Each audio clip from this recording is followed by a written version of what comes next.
Where am I?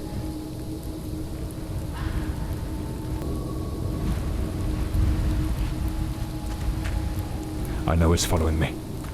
I can feel it.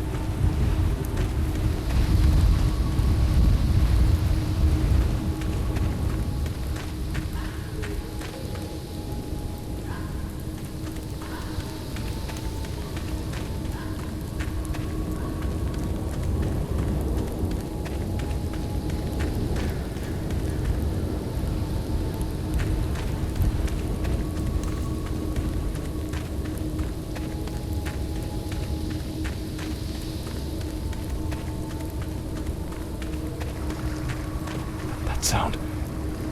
It's coming from the river.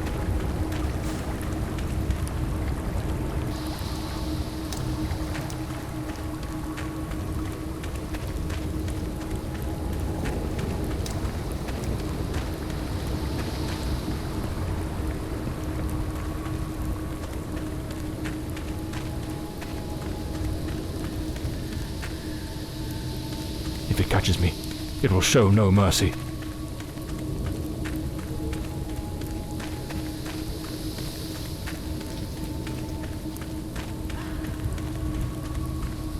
I know it's hidden somewhere in this forest.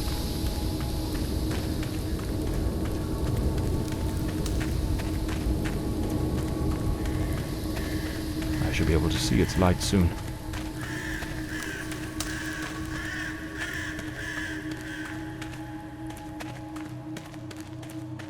At last, I can gather my strength and plan how to face that monstrous thing.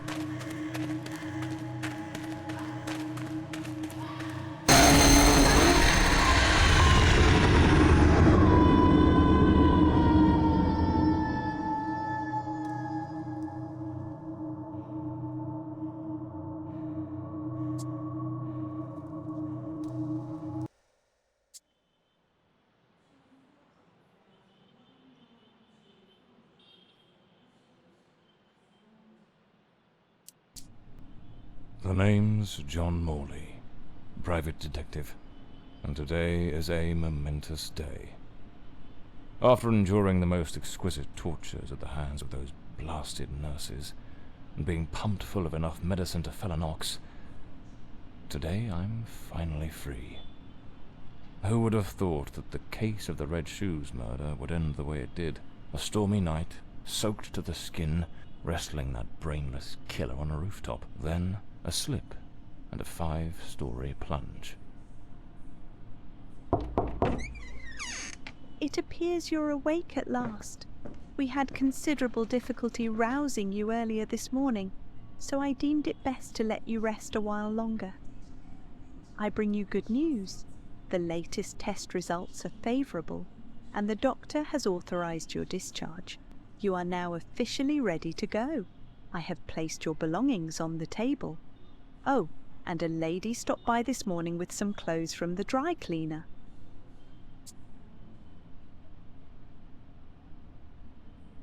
A woman brought my clothes from the dry cleaner. Was it Penny? I couldn't say. She arrived quite early, before my shift began. I've placed the garments in the wardrobe to keep them from getting wrinkled. My belongings? I thought everything was already in the room. There are a few valuables and some coins we kept for safekeeping. They are in the box on the table. I've been having nightmares. The doctor has prescribed some medication that should help address any residual effects. This should assist in alleviating your nightmares. So I'm better now? Yes, you are much improved. Both your physical and psychological assessments have been satisfactory, and there are no impediments to your returning to your normal life. Now, if you'll excuse me, I have other patients to attend to. I wish you all the best.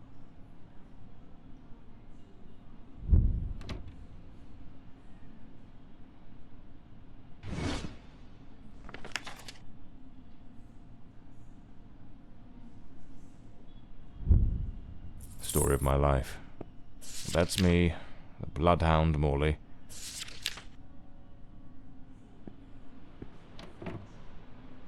Well-structured shoulders. Looks brand new. These do a fuck. I should get myself a pair of... So the mystery woman who took my clothes to the cleaners was Penny after all. Seems she's still... Blimey, what a fool I took onto that rain-soaked pavement. And to top it off, with that downpour, I ruined my best suit. This note's from Penny, my secretary. She must have left it here a few days ago, while I was still under observation. Damn it, Penny. I don't blame her, though. I'm a right mess. I've managed to lose... I better get dressed. The hospital gown that ties in the back doesn't exactly scream professional. Blimey, it's nearly noon. I must have a trench coat and fedora hat. Every detective's must have.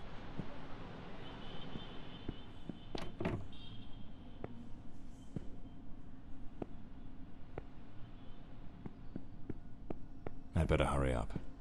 Just like Penny says in her note, I might have a new client this afternoon. And with the way things are going, I can't afford to let that... All right, let's get moving. Today's the first day of the rest of my life.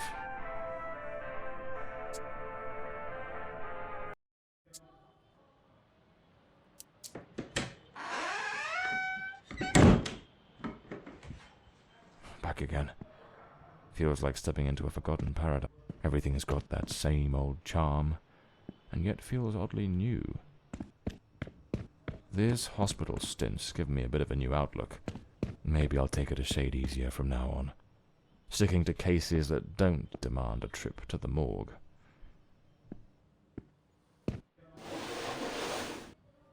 Here they are, Penny's keys, just like it says in her note. My files, case, even the coppers missed it. This case is worth its weight in gold. Everything you need for a... This one's a favorite. The jealous lover solved everything with a few blows from an ashtray. Brutal, but effective. Penny's desk. So this is Peter. That smug grin's got punched. The murder weapon from the cadaver collector case. The case of the Red Shoes murder. One of the most complicated I've faced. Finally. Case closed. My desk, strangely tidy. Normally it's buried under papers, notes, bits of evidence. Penny must have wanted to leave everything spick and span before... well, before she walked out on me. Another one of my cards. But this one has my last name circled. The drawer. It's locked. But there doesn't seem to be a keyhole.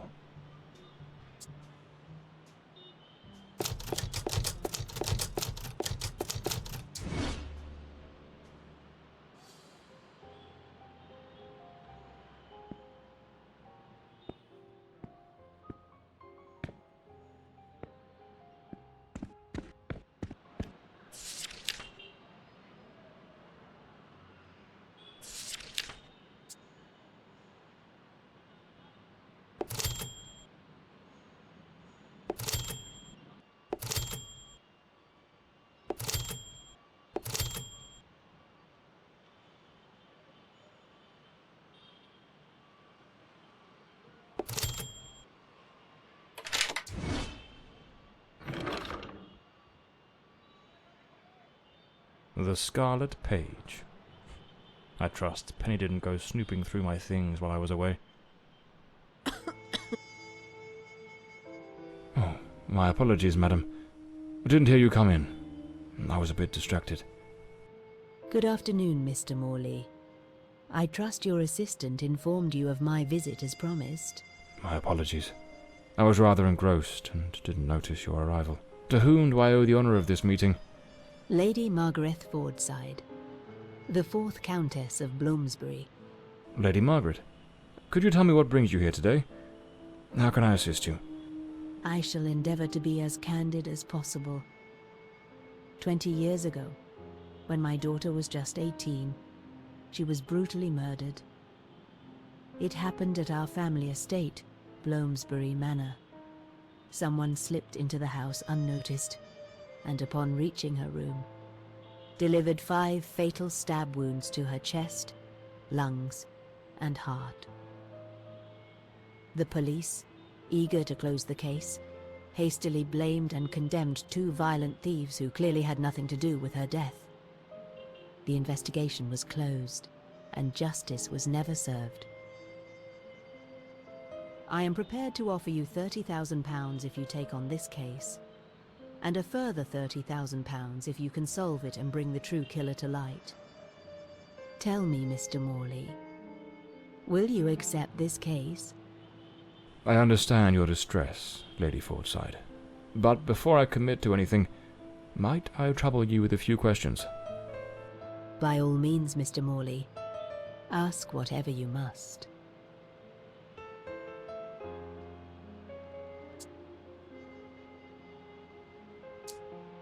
A case that's been cold for 20 years. You certainly don't make it easy for me, Lady Margaret. What made you decide to seek out a detective now? For over 2 decades, I've fought tirelessly to have the case reopened, to prove that the real murderer escaped justice, but all in vain. Neither solicitors nor well-meaning police friends, nor even journalists hungry for a dark story have managed to uncover anything. Then one day, I read about your success in solving the case of the Red Shoes killer.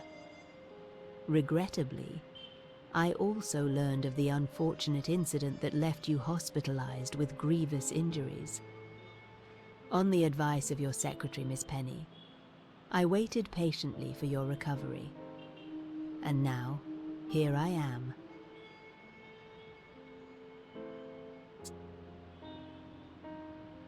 Tell me about Bloomsbury Manor. Do you still reside there? After Elodie's death, I abandoned the estate.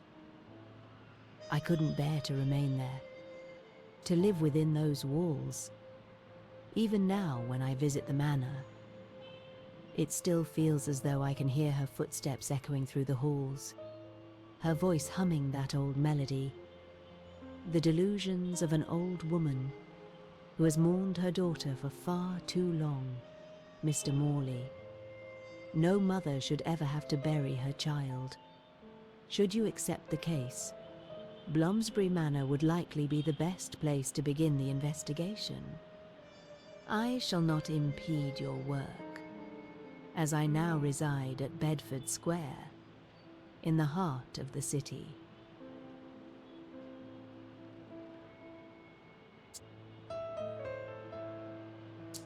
Tell me about the men the police arrested. Why are you so certain they weren't guilty?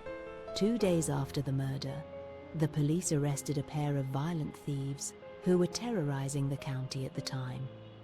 Though they swore their innocence in my daughter Elodie's death, their criminal record completely undermined their defense. Seizing the opportunity, the police locked them away for their other crimes, and the case was closed.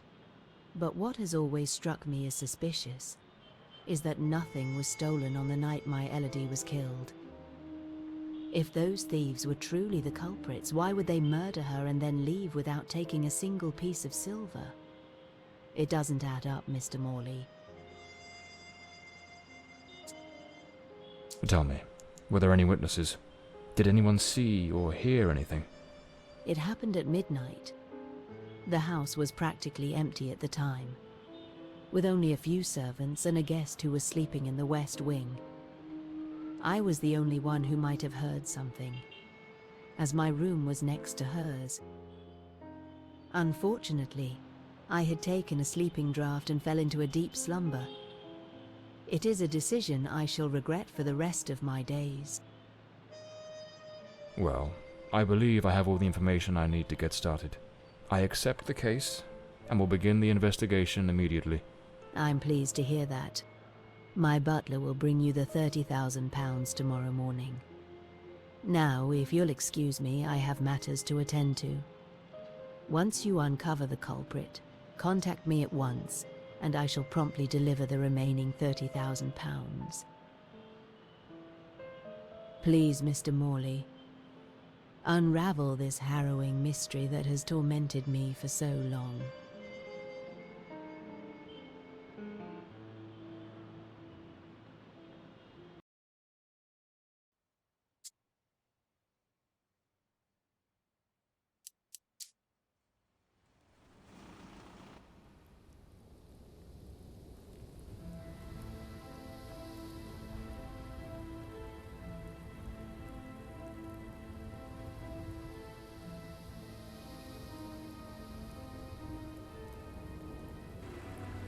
As I made my way through the dense forest path, a haunting silence enveloped the air. It was as though the very night of the crime still lingered here, shrouded in an eerie calm. The manor stood before me, its facade as inscrutable as the shadows that danced in the moonlight. Every step I took felt like a step deeper into the heart of a mystery that refused to be forgotten.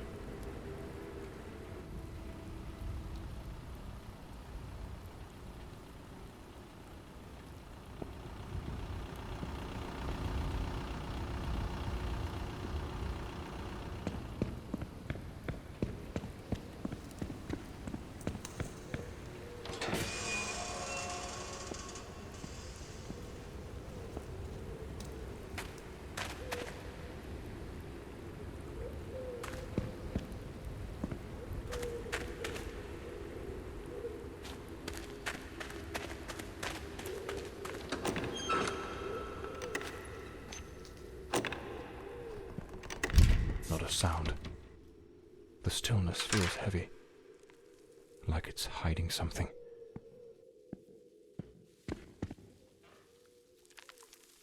It seems Elodie had a passion for art, but her style wasn't exactly well received. Disturbing from the looks of it. The door's chained up with a padlock. Looks like I'll need... This painting, it's rather grim. There's something deeply unsettling about it, almost like it carries a shadow of its own. A blue moon, fitting for a place haunted by its own secrets. Looks like the countess left this for me. It could be useful for getting around the place.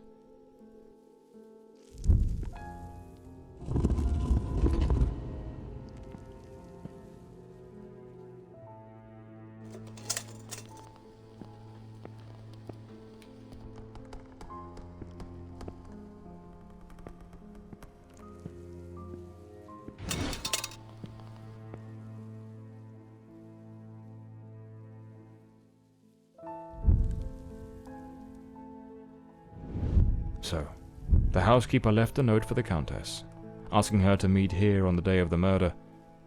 I wonder what truly happened during that encounter. Very well. Let's piece the events. Looks like this is the Fordside family book, showing some of their ancestors.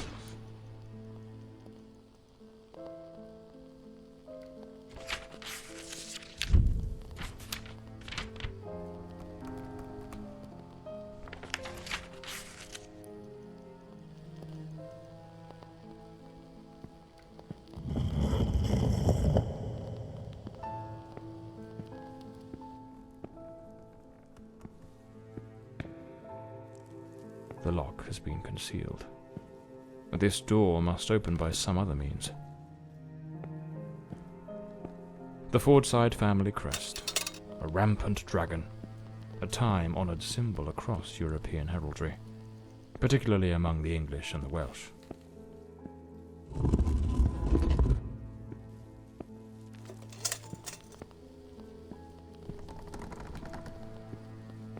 Two chairs, one of them knocked over. Lipstick stains. Same shade the countess wore when she visited my office. An empty envelope. Did the housekeeper hand the countess a letter? The housekeeper's cup is still here. Tea spilled across the table. She never got to drink it. Looks like someone arranged tea in the library that day. It seems they met here. But something went wrong during the conversation. I am very angry. After all these years of service, this is how you repay me? Walking away like this? I'm sorry, madam, but the situation has become unbearable. My bags are already packed.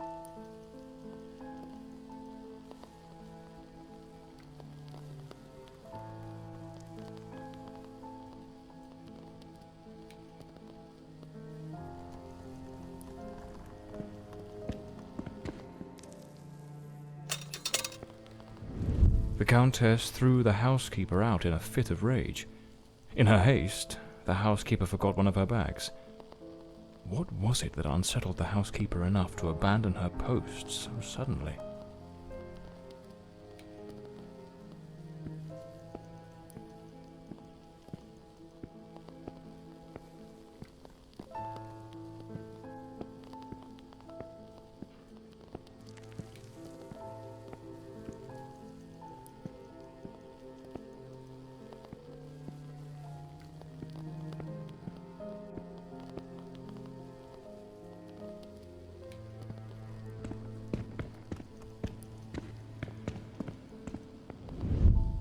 Lady Fordside, still seething, burned something in the fireplace.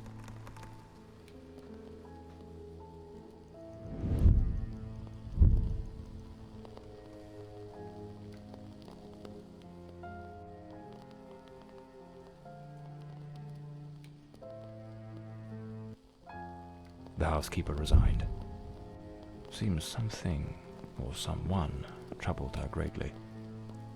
Enough to break the long-standing family tradition tying her to this place.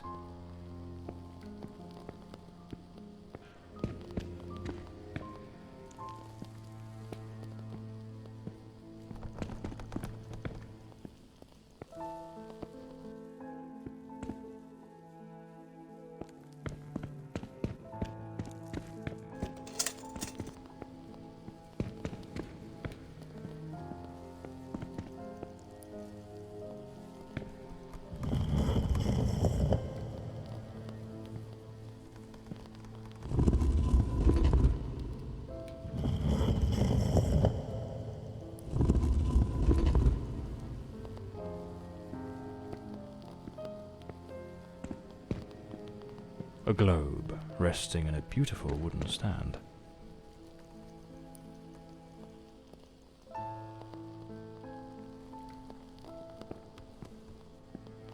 Another painting by Elodie. There's something deeply disturbing about her work.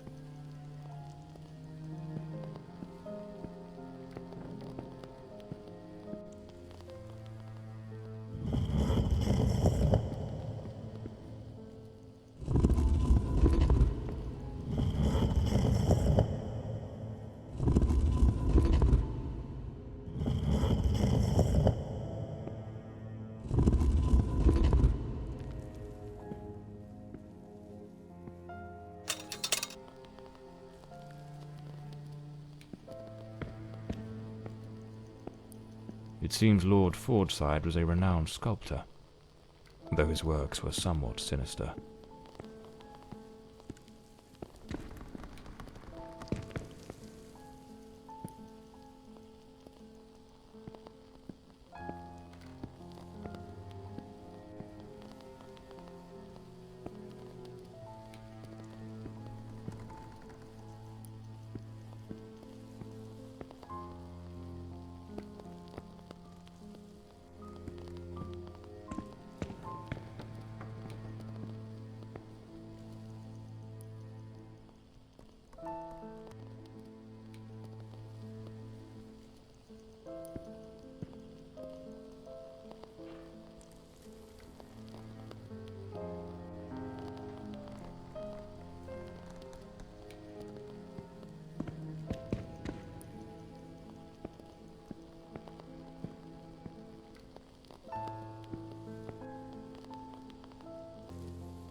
This must have been some sort of private study for the countess. Elodie was committed to a psychiatrist. Lady Margaret and a young woman. I suppose it's Elodie. This looks like the key to the main hall. Could be my way into the heart of the house.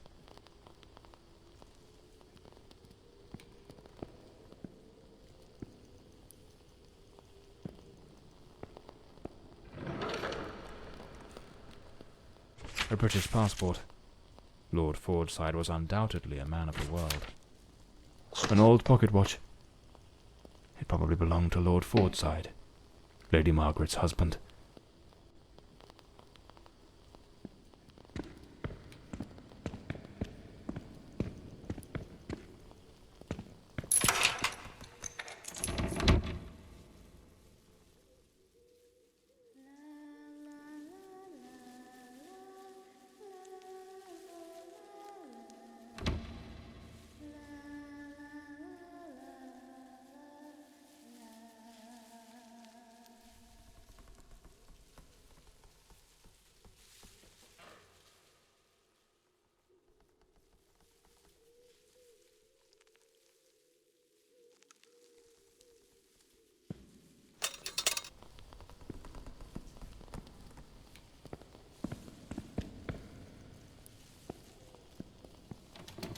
This door is locked as well. If the countess wanted me to investigate, why didn't she leave? Here lies Elodie. Rest eternally, beloved daughter, beneath the tree that once watched you grow. So this is where Elodie is buried.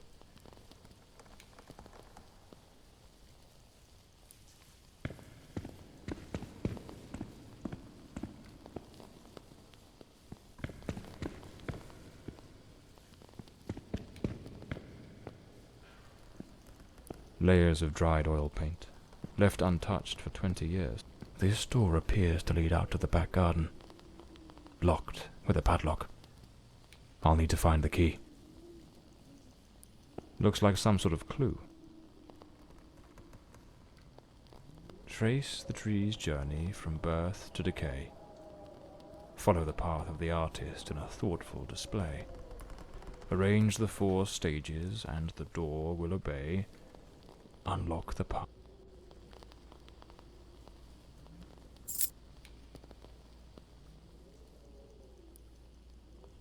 Lady Margaret took special care to secure the house, restricting access. The grand ship on the open sea. Looks like the last painting Elodie was working on was of a ship at sea. A man with his back turned, watching a ship go down.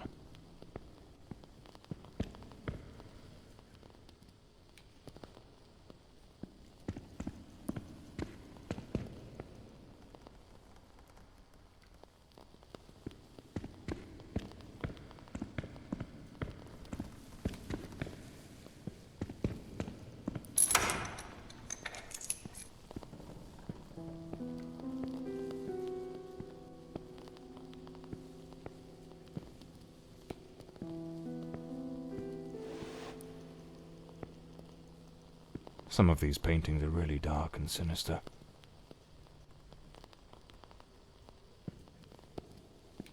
This looks like Elodie's diary.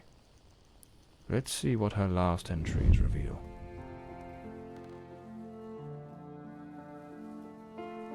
I'm absolutely over the moon. Walter has written to say he is coming. I met him at the Western Sanatorium, and we have grown so very close.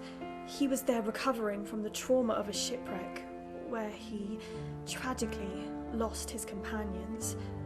By sheer luck, he was rescued, but not before spending an entire year on an island living amongst the natives. He truly is an adventurer.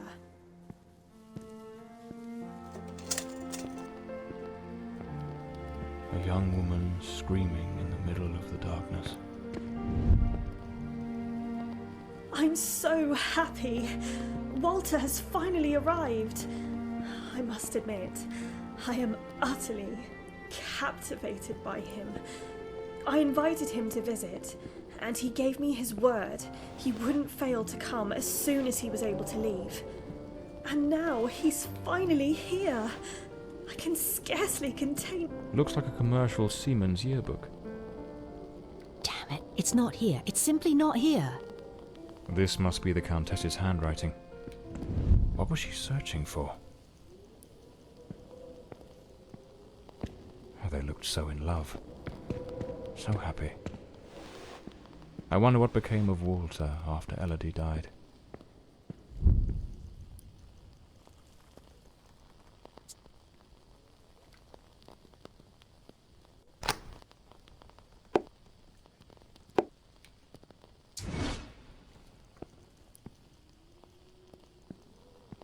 Locked, as expected. There's a metal engraving of it. Those poor souls. Tragedy seems to have cast a long shadow over this family.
A boarded up door. The access to the servants' quarters appears to be blocked for some reason.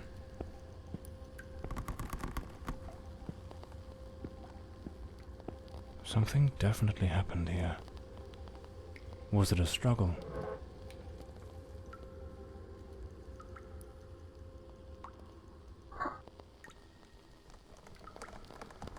These broken chairs. Someone must have held them to the ground with great force. Some of these tools have been bent, likely trampled over. It looks like this vase was shattered. Not just dropped, but smashed with intent. A silver knife is missing, and it's nowhere to be found. Likely taken by the same person who caused all this destruction.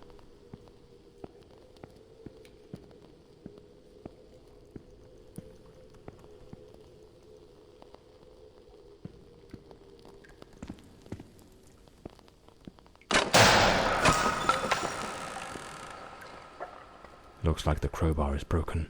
Lady Margaret, after the death of her daughter, dismissed the staff and left the mansion.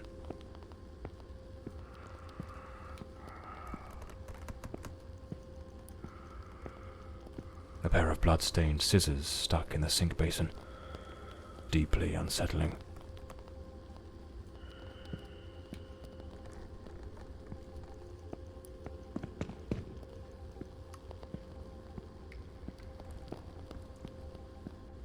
A good way to motivate the staff.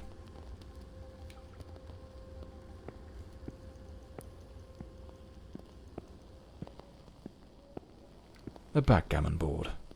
One of the oldest board games. A doll pierced with an awl. A warning? The young maid was an avid fan of actor Valentin Rudolph. What a collection of posters from his films.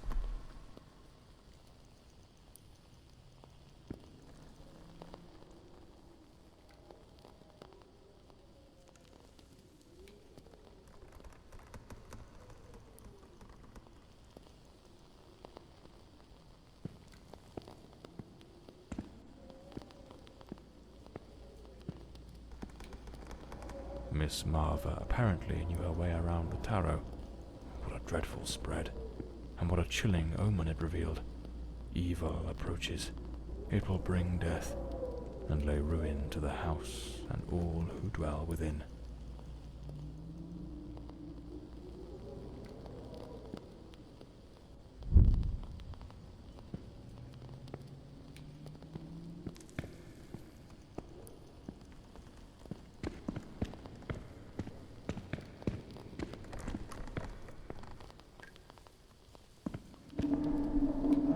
Is there someone else in the house?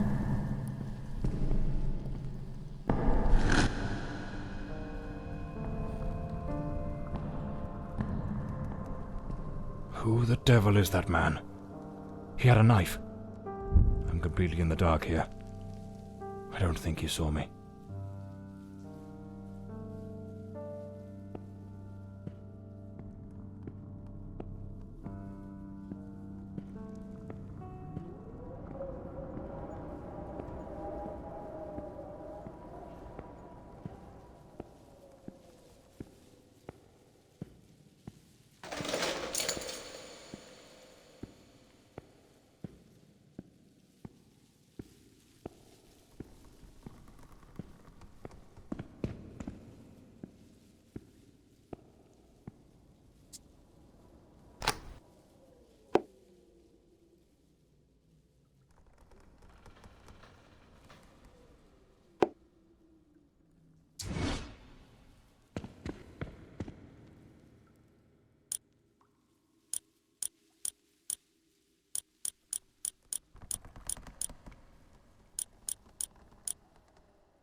No doubt.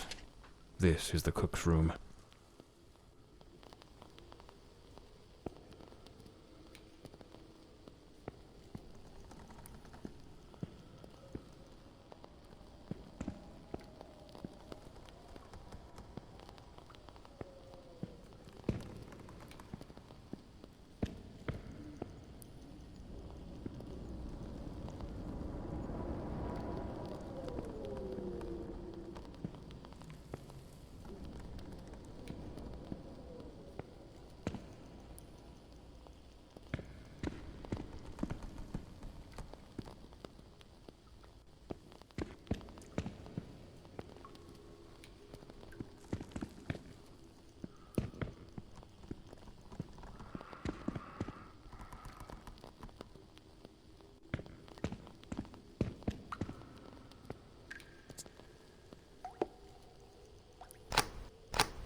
Another boarded-up door. The question is, was it sealed before the murder? And why? This must be Walter Brandon's room. The diary of Walter Brandon.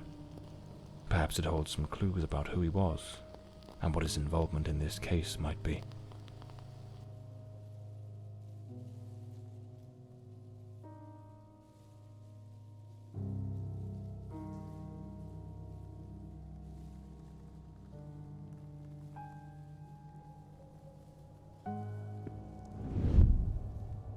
I am terrified that man has found me. I fear something dreadful is about to happen. Tonight as I awoke, I saw him, standing at the foot of my bed. I could not make out his face, but his knife. The gleam of its blade shone in the darkness. I sprang up suddenly, determined to confront this stranger. Grabbing the heavy candlestick from the nightstand, I hurled it with all my strength. He vanished into the dark. What on earth happened? Did Walter also see the mysterious man with the knife? It's absurd. This occurred 20 years ago. Surely that man can't still be lurking about. Can he?